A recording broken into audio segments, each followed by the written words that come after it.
Hey everybody, welcome back to my channel. This is WireDogSec, and I'm back with another video. Today's video is in TryHackMe. This is Advent of Cyber 2024, and this is task number 30, Communication Protocols, Day 24. You can't hurt SOCMS malware. Now, hopefully you're all ready to learn something today, so let's go ahead and dive into it.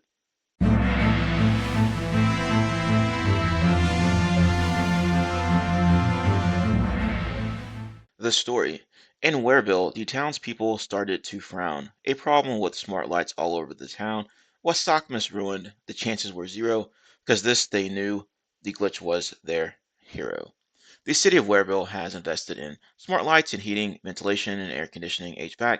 Oh, it was so easy to control the lights and heating remotely. Following the recent incidents, McSkitty started monitoring these smart devices communication protocols. Not long after the lights and heating were up and running, malware figured out how these devices were controlled and sabotaged them. Luckily, McSkitty was one step ahead and picked up the malicious commands that had been sent. Can you help McSkitty figure out which commands were sent? We can then use our findings to update the device's configuration and save the day. Learning objectives. In this task, you'll learn about the basics of the MQTT protocol, how to use WireShark to analyze MQTT traffic, reverse engineering a simple network protocol, how smart is smart. Smart devices make our lives easy, or very easy. We no longer physically need to move and turn on or off a switch to control them. With smart HVAC systems, we can maintain the temperature of our homes and ensure they are not too cold or too hot when we come home from the outside. Smart vacuum cleaners can clean our house while we work on other things or go out for dinner. Many smart devices come with apps that allow us to control them using our mobile phones. Even better, since these devices can be controlled remotely through apps and interfaces connected to the internet, we can make their designs more minimalistic and aesthetically independent, and the need for adding switches or controls on the device itself is minimized. Is it smart? While they make our lives easier, most smart devices need a network connection to provide control to the users. Many smart devices are connected over the internet, hence the term Internet of Things or IoT, or what I like to call it, Internet of Trash, which, from a security point of view, means that anyone can potentially take control of these devices. We can limit the exposure of these devices by adding security controls such as network isolation and authentication systems or mechanisms. Still, if we fail to do so, the results can be catastrophic. However, the most secure system is a system that is shut down, but that does not deter us from using different systems to help us out in our daily lives. And the same should be the case for smart devices. Instead, we can ensure that we understand how our smart devices work and have adequate security set up for them. The language of IoT. Although different IoT and smart devices use various programming languages, depending on the platform and vendor, they often need to speak the same language to be able to communicate with each other. For example, while IoT devices might use C++ or Java to talk with the compiler and the underlying hardware, they will need a language like HTTP or MQTT to talk with your system or mobile device. How to speak MQTT. MQTT stands for Message Queuing Telemetry Transport. It is a language very commonly used in IoT devices for communication purposes. It works on a publish subscribe model where any client device can publish messages and other client devices can subscribe to the messages if they are related to a topic of interest. An MQTT broker connects the different clients publishing and subscribing to messages. Okay, so you can see that here in the graphic. To further understand MQTT, let's explore some key concepts using the MQTT protocol. MQTT clients. It says they are IoT devices such as sensors and controllers that publish or subscribe to messages using the MQTT protocol. For example, a temperature sensor can be a client that publishes temperature sensors at different places. An HVAC controller can also act as a client that subscribes to messages from the temperature sensor and turns the HVAC system on or off based on the input received. MQTT broker. An MQTT broker receives messages from publishing clients and distributes them to the subscribing clients based on their preferences. MQTT topics. Topics are used to classify the different types of messages. Clients can subscribe to messages based on their topics of interest. For example, a temperature sensor sending temperature readings can use the topic of room temperature, while an HVAC controller will subscribe to messages under the topic of room temperature. However, a light sensor can publish messages with the topic light readings. An HVAC controller does not need to subscribe to this topic. On the other hand, a light controller would need to subscribe to light readings, but not to the topic of room temperature. Hey everybody, welcome back to my channel. Be sure to hit the like button, comment, and subscribe. Once you subscribe, be sure to hit that notification bell. All right, so you know every time I post a new video. As you can see here, most people that view my videos, view my channel, are not subscribed. Now, if you do subscribe, it will help me get into the YouTube algorithm so that we can continue to grow our glorious community here. As always, thank you all for taking the time to watch. Have a nice day and enjoy the video. Connecting to the machine is what we need today. The VM and split screen is available, and you can log in directly. All right, machine's already started. As you can see there, here's the creds to get into it. Demonstration. Learning about a protocol theoretically can be confusing. Let's see how it works in practice. The files related to this task are in the desktop MQTT sim directory. The walkthrough and the challenge files are shown in the terminal below. So it looks like this. All right. So yeah, if we were to go to this directory here and do the same thing, we'll have the same files. So if we did cd and paste this in there. Okay, now we're in the directory and then tree. There you go. So everything's in here. As we discussed, different IoT devices communicate with each other using MQTT, a network protocol. Therefore, we must monitor network communication to see what is going on. We will use WireShark to monitor network communication. On the left side, we can click the WireShark logo to start WireShark on the home screen. We can select any for the network interface to see traffic from all of the interfaces. So let's go ahead and do that here. So let's minimize this. And I already have WireShark fired up, but you can launch it from here or you can launch it from the side. So let's pull it up here. Okay, and all right, so it says to select any. It says the screenshot below shows the traffic from all the interfaces on the network. As we have select any for the interface, so if we do that and then let's see, so there's everything there. Okay.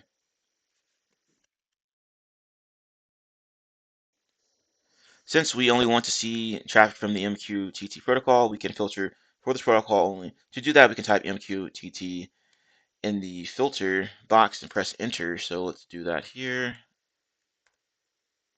Enter. All right. There will be no traffic for now as no MQTT broker or client is running. Let's start the MQTT broker and client to see the traffic.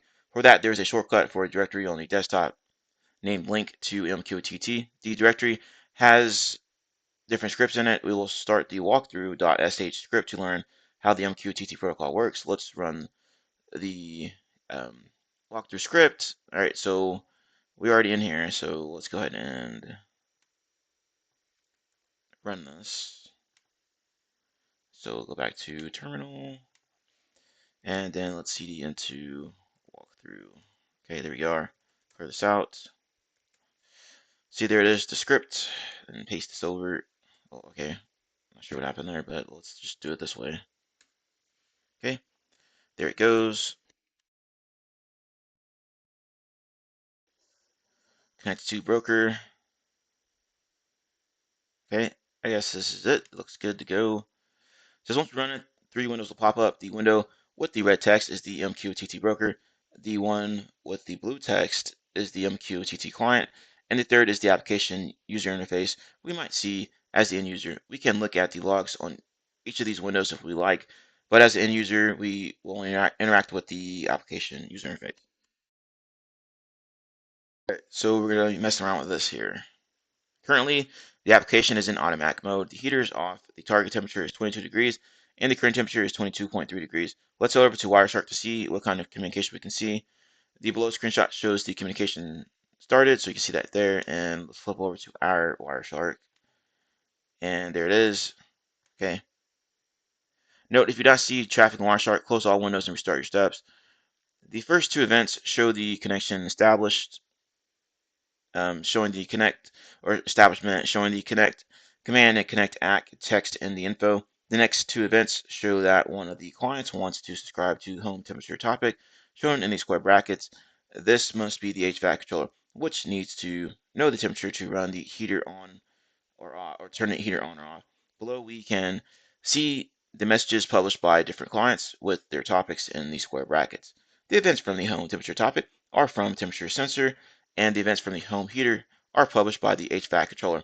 The screenshot below shows the details of home temperature topic message. So it's going to look something like this. Okay. And I guess you can go around and click in there and see if you see similar information as they do.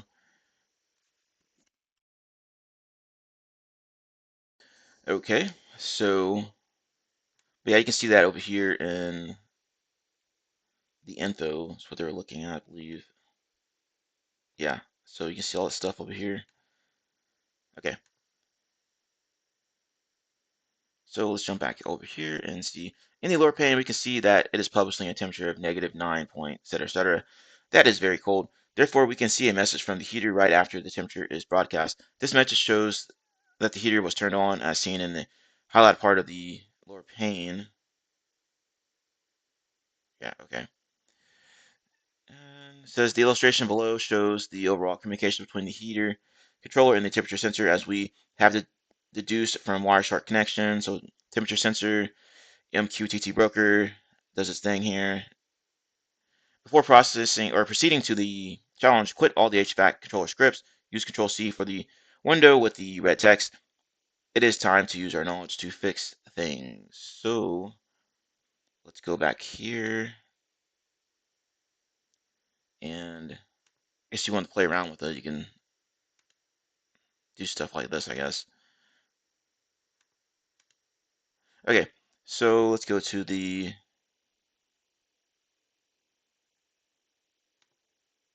here. So we need to Control C out of this. Okay. And let's see here. Yeah. Challenge. Great. Now we understand how MQTT publish subscribe model works with a broker.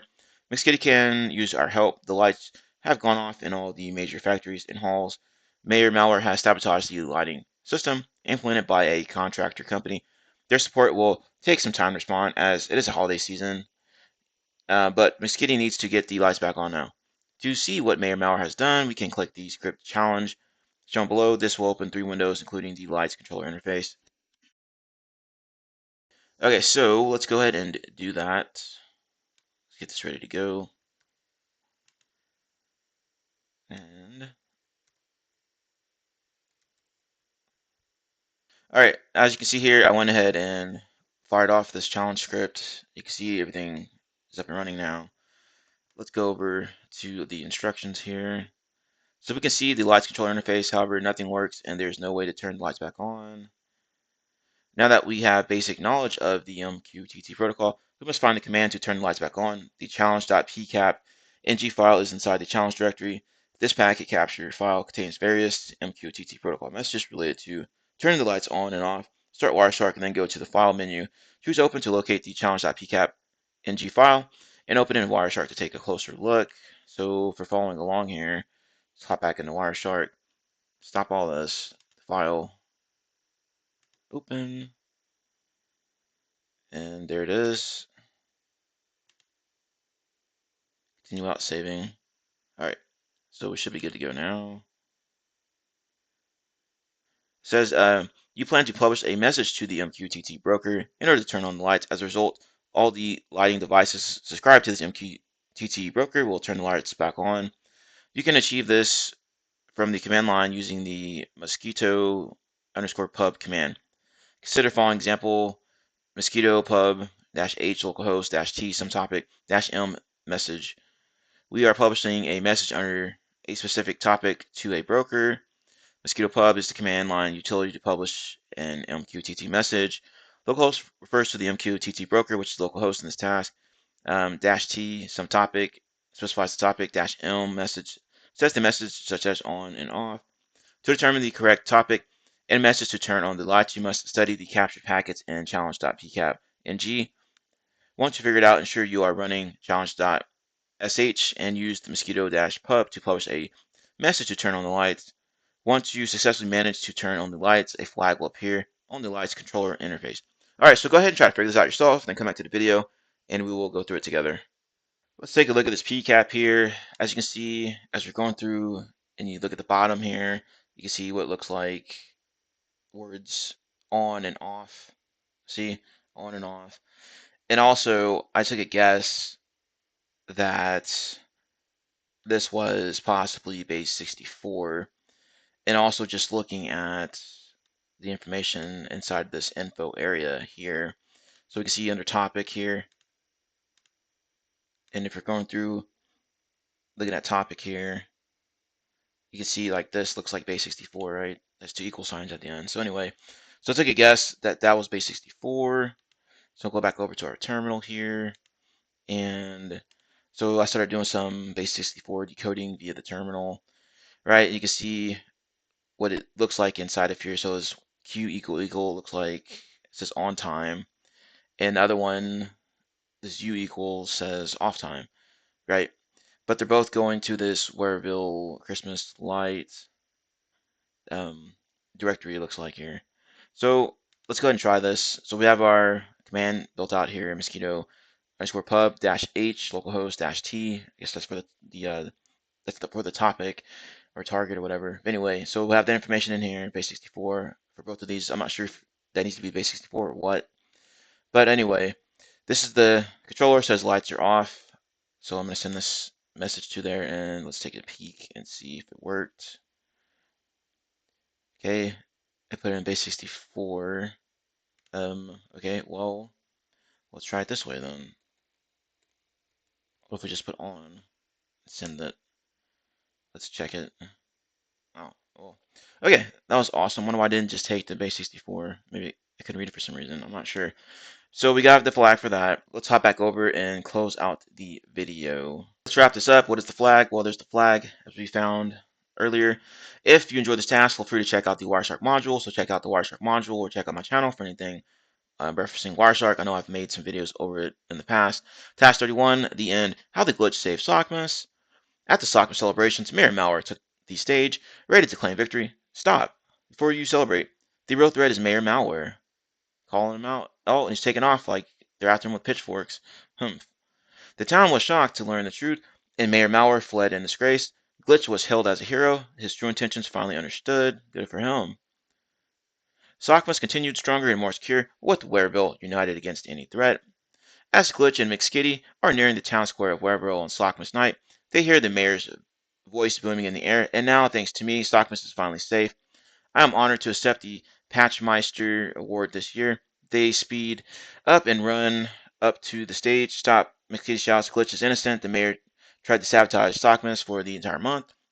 All the wearers stare in shock as Glitch steps up to the stage, takes the microphone, and starts listing all the hacks and attempts at sabotage they discovered with McSkitty. The evidence is overwhelming, and the town square erupts in shouts, all the different were families demanding the mayor's resignation. McSkitty looking around. Mayor Malware is nowhere to be found. She turns around only to see him running away, a dot of blue fur outside of the town at this point. What do we do about the award? Asks Software. Every Sockmas needs a Patchmeister.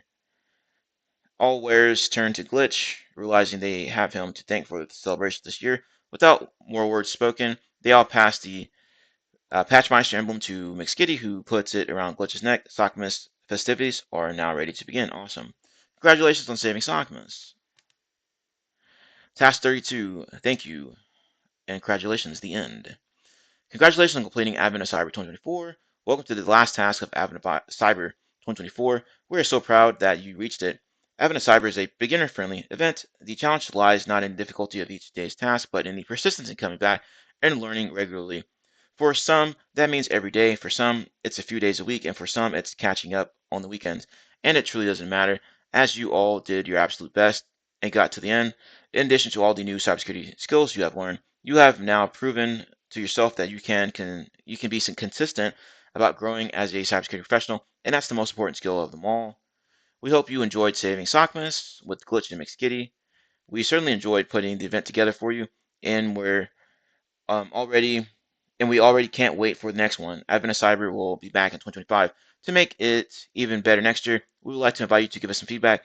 We made a survey to fill out. It's not a long one. It should only take 3 minutes to fill out. You can access the survey here, so be sure to do the survey after you finish everything here. See you in Advent Cyber 2025. TryHackMe team. What is the flag you get at the end of the survey? Well, I'm going to go ahead and complete the survey on my own, but this wraps up the video. So hopefully, if you enjoyed this video, hit the like button. If you're new here, subscribe to the channel with the notification bell so you know every time I post or upload to the channel. Comments below on this event as a whole, and on this specific task as a whole, whatever. Did you enjoy it? I know I did. I know I learned a few things as well going through this particular Advent of Cyber this year. As always, thank you all for taking time to watch my video. Have a nice day, and I will see you later.